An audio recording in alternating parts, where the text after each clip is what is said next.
Thank you. When Faith had asked me, she said, can you do some other stuff like a pony, I guess, when you come? And I said, sure. What do you want me to do? And I gave her some examples. She goes, you'll figure it out. And then when I finally saw the agenda, I was like, oh, behaviors, perfect. I can talk about that.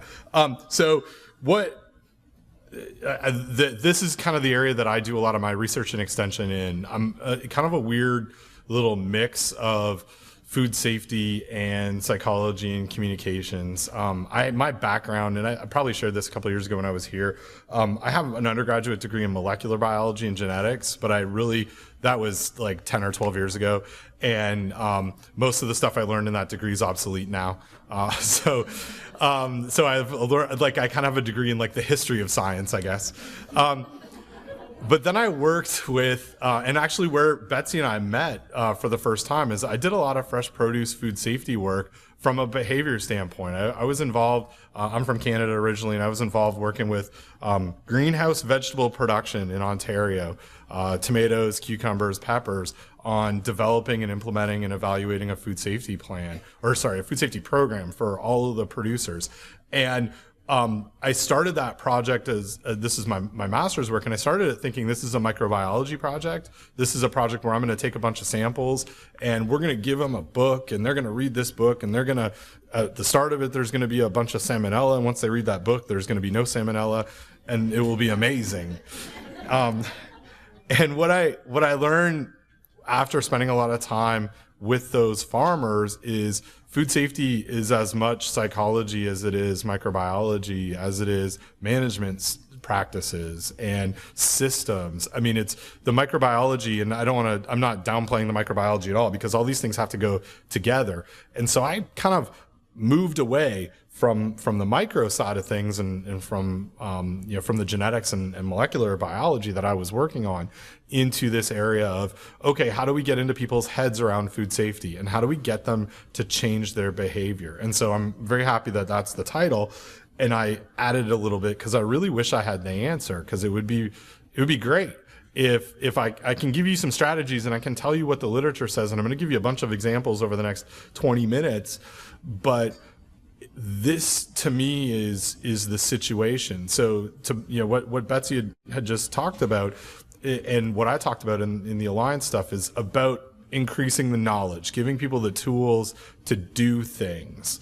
And the people is also kind of nebulous, because there are lots of different audiences. I'll look at a farm as an example.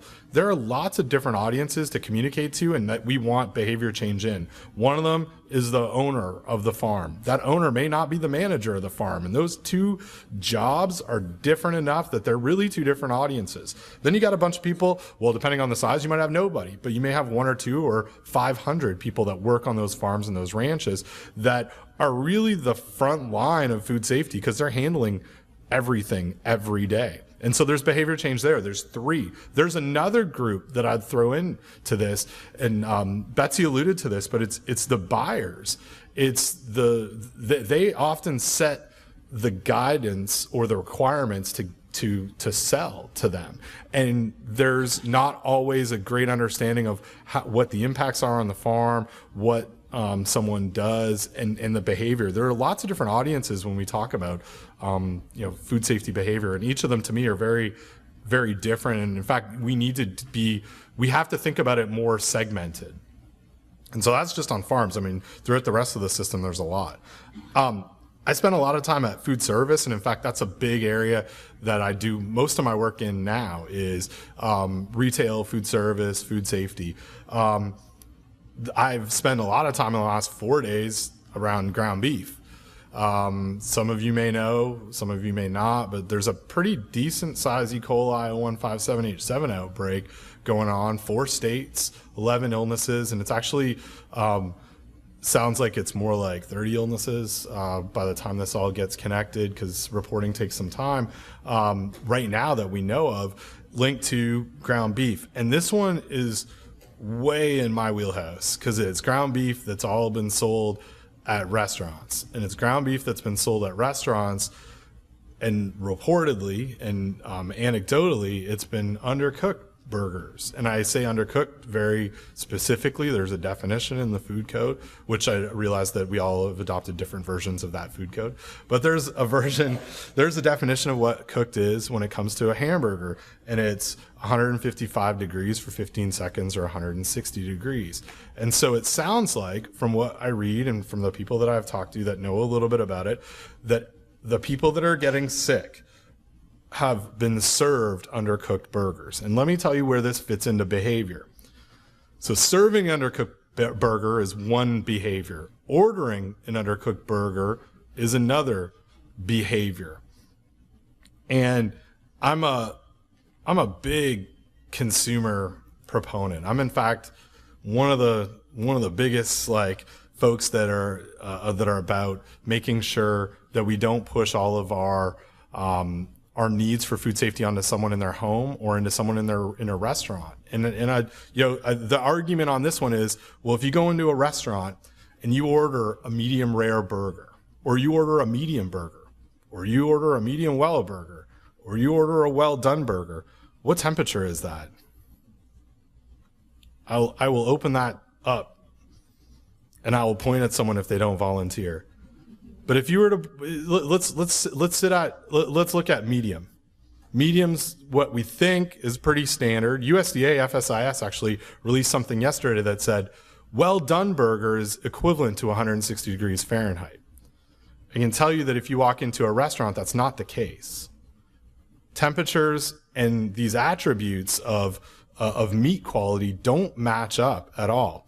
I know this because I'm in the midst of a study, and I say I should not take credit for that. I have a graduate student, a PhD student. Her name's Ellen Thomas. She's in the midst of a massive study of ordering undercooked hamburgers at restaurants across the U.S. Sounds like a way that you could put on a lot of weight. But let me tell you how we've structured this project. We have secret shoppers that are collaborators at a lot of different universities, at 7 different institutions, 7 different states across the U.S. We train them to go into restaurants and to order 2 types of burgers, a well-done burger and a medium rare burger. We've trained them to take a picture of the consumer advisory that's on the menu, or if it's listed somewhere, to find out. I mean, there's guidance for it, but it's one of the things from a regulatory standpoint. When I talk to some EHOs and folks that I work with in North Carolina, it's really hard to kind of inspect for, is there an advisory there, but is it effective? And that's really what the flavor of the law is. Is this what it says is, or what the guidance says is, that you've got to disclose the risk and you've got to remind somebody when you order it. And you'll see why this communication matters in behavior in a second. But so we've got all these secret shoppers out there and they're ordering burgers. And as part of this, they're also engaging in a conversation with a server about these burgers. Because I absolutely believe that we've placed the risk communication focus on a server, and that risk communication focus influences the behavior. So let me give you some anecdotes. When we order medium rare burgers, and we do these in pairs, it's this whole like play system. I took drama when I was growing up, so we kind of figured out how we would do this in a way that was nice. So we give each of the individuals that go in a role. And someone orders a burger medium rare. The person who orders the burger well done says, "Oh, is that safe?" And then we look to see what the response is of the server. And the server sometimes say, "You know what? I wouldn't eat that." Said it's not. I wouldn't. It is not safe. But if you want to eat it, then go ahead. That's good risk communication.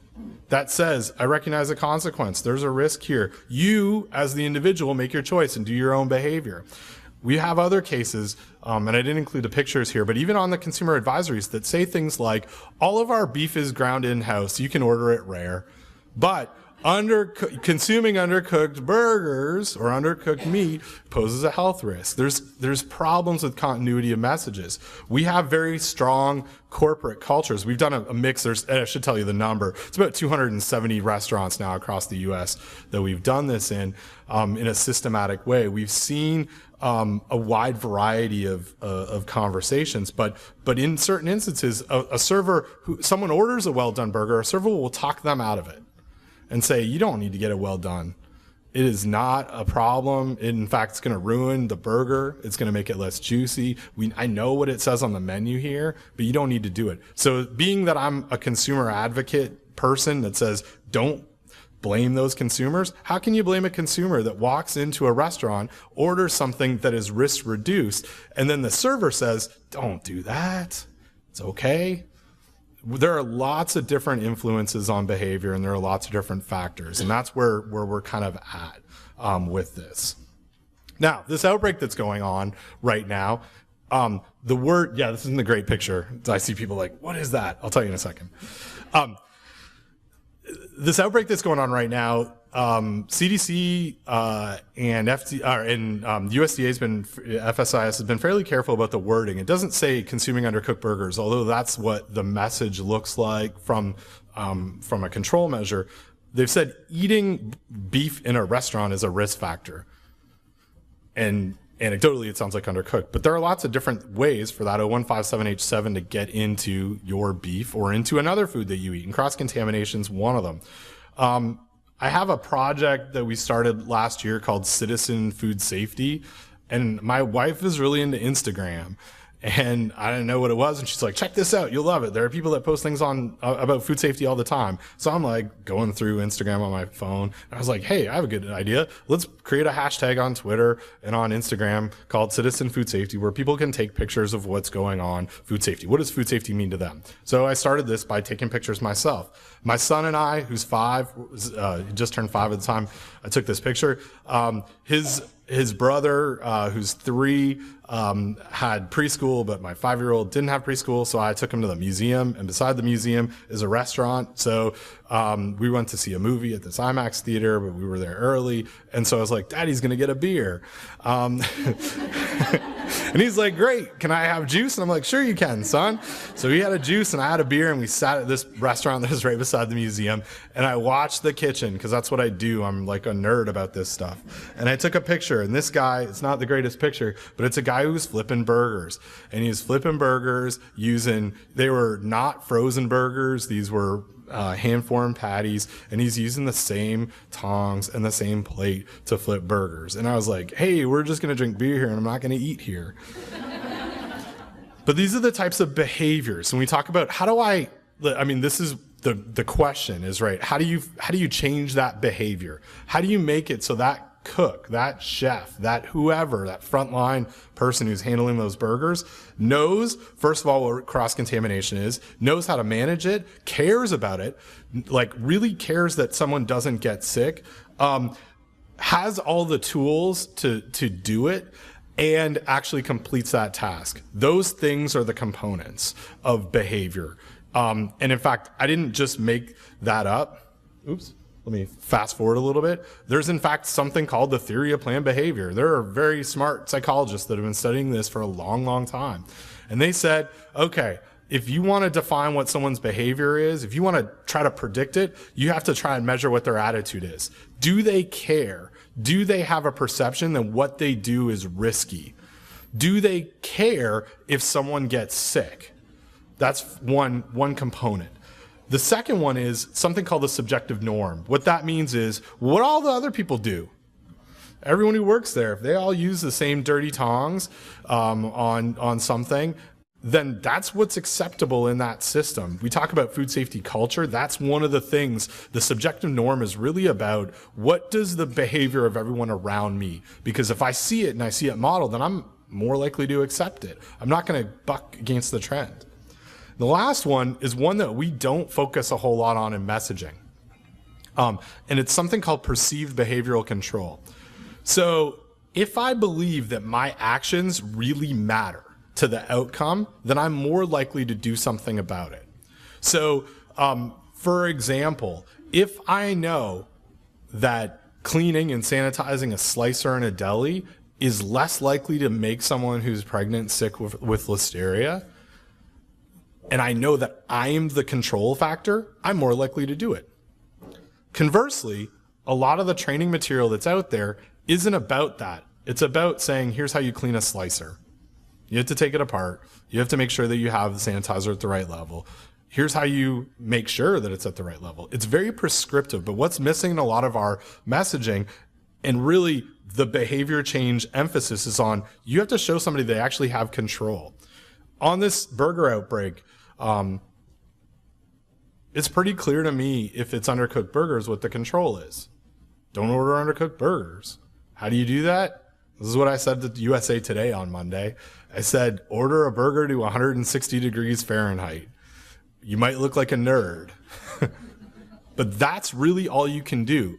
Because in this, what we're finding in our study is when you order a well-done burger, it could be really pink. Now, color's not an indicator at all. It could be really brown. We don't know what the temperature is. And in fact, if you ask a lot of the industry, they don't know what the temperature is. I've seen on the low end 145 degrees, and I've seen on the high end 180 degrees. There's no standard definition for it. So what do? You ask for the temperature. And if the restaurant doesn't have a thermometer, then you don't want to eat there. But that's the only control measure I have as a consumer. That's it. So that's where the messaging needs to be. What do I have control over? Well, I could choose another restaurant, or I can ask them to manage it for me. I mentioned food safety culture a little bit, and this is really another aspect where behaviors come in. Because even though, Betsy and I spent a lot of time on these alliances, we're working on developing standard operating procedures and plans and protocols. A lot of talk doesn't always lead to actual behaviors. This is a picture of a Holiday Inn in Fayetteville, North Carolina. This Holiday Inn had a Salmonella Heidelberg outbreak last year. 130 people got sick from Salmonella. And it was kind of a weird little epidemiology study because it was this hotel is right on the highway. It's right on 95, or you can see it from 95 at least. So people driving to Florida, driving through North Carolina are getting sick, and then they go elsewhere. So it looks like a multi-state outbreak, but really everyone was associated with eating at this restaurant. It's not even that.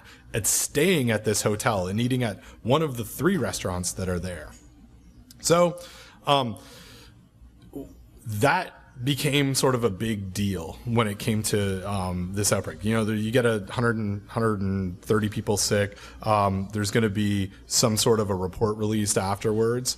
Well, the day that the report was released, the manager of this Holiday Inn wrote this in a statement, a press release.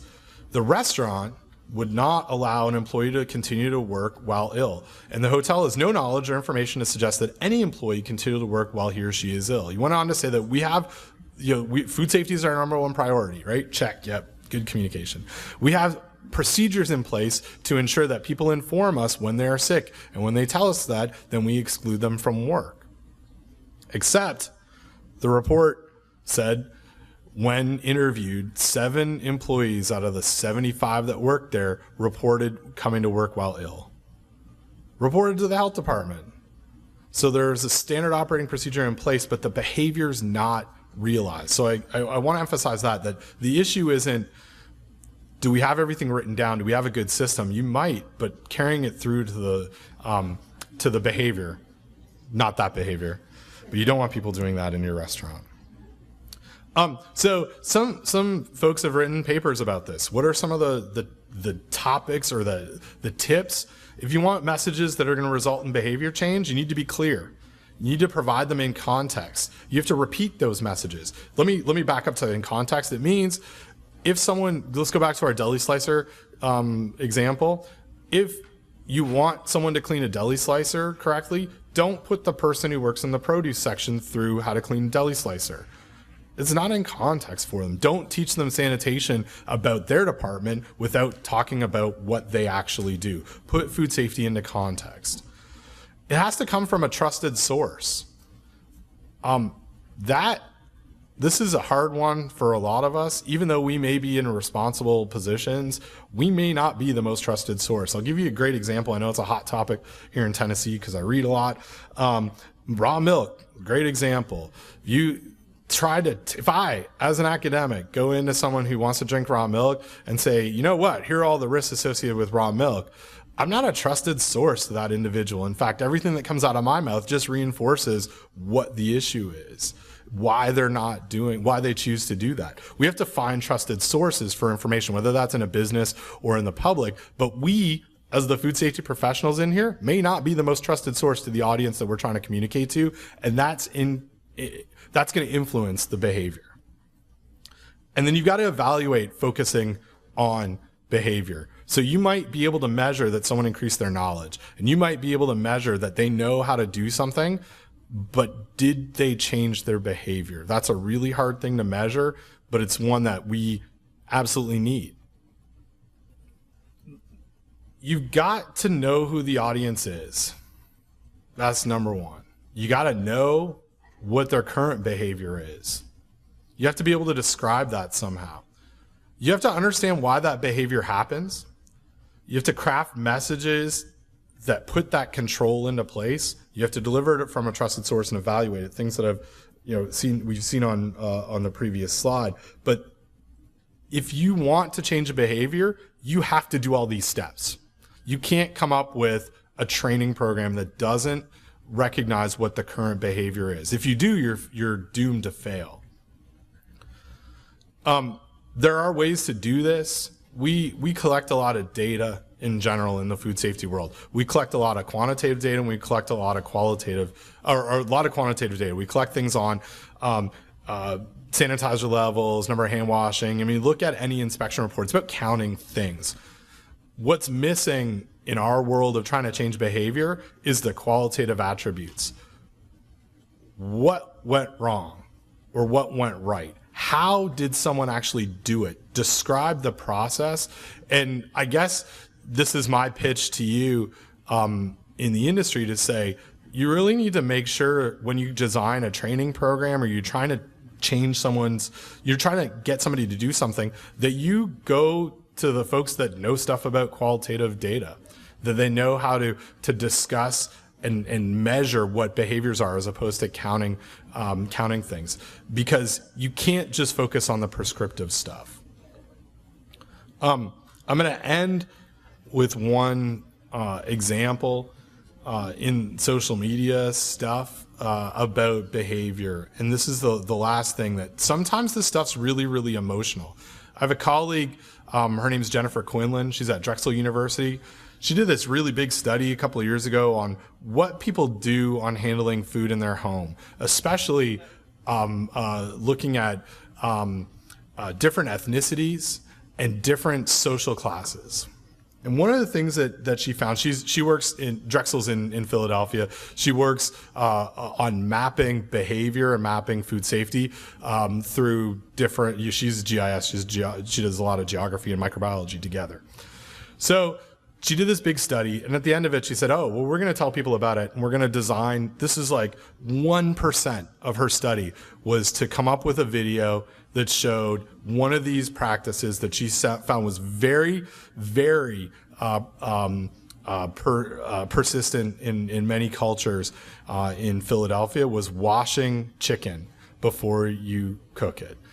And there's some pretty great data on, if you wash chicken, I mean, here's the behavior, right? You wash chicken, you could spread those pathogens, or the Campylobacter that's on like 90% likely on it, and the Salmonella that's 30% likely to be on it, around your kitchen. And the data shows that it's going to go probably a yard away from your sink, depending on how fast or what your water looks like, how quick it moves. So she said, okay, well, we're going to make this little video and say, this is what it looks like. She got like annihilated in social media. And she's like, I'm not even on Twitter. It went so far as Wyatt Cenac from The Daily Show, who said, Jennifer Quinlan is the Edward Snowden of poultry washing. You know, a little food safety, political humor never goes a long way. But What I want to leave you with is, if you want to change behaviors, you have to understand that people have those behaviors for a reason, and often it's really emotional. So telling somebody you need to wash your hands more, that's really on par of saying you're really dirty. There's an emotional response to that. So you need to know who the audience is. You've got to understand why they're doing the behavior, and you have to recognize that there's an emotion behind why they're doing what they're doing. I'm going to end it there because I smell the lunch and I hear your stomachs growling. So thank you very much.